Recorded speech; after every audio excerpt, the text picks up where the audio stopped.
The right amount of alcohol-based hand sanitizer that you use to perform hand hygiene is very important. Think of it as a dose, much like a medication.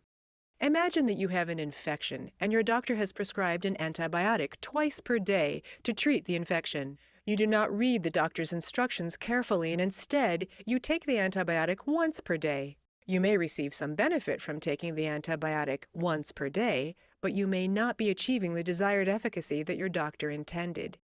The same is true of alcohol-based hand sanitizers. Manufacturers of these products should specify the right amount or right dose of product that is needed to achieve acceptable antimicrobial efficacy.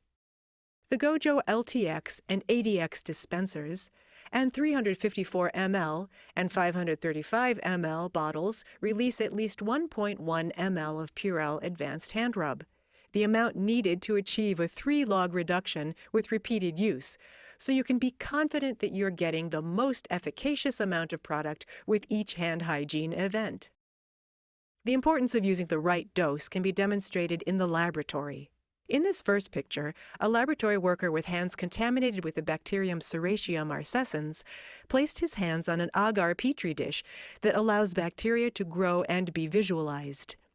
You can see the heavy contamination of Serratia from his hands, which appear red in color.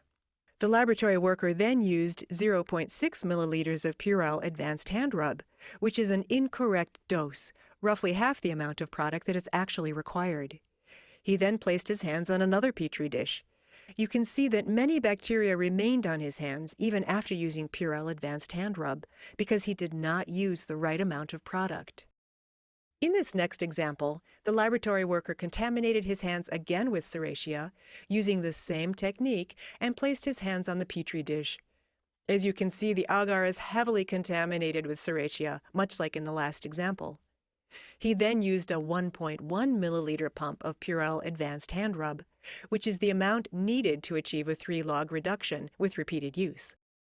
After using the correct amount of product and correct technique, you can see that very few colonies of Serratia remain, and the white colonies of bacteria that remain visible are normal, healthy bacterial flora of the hands.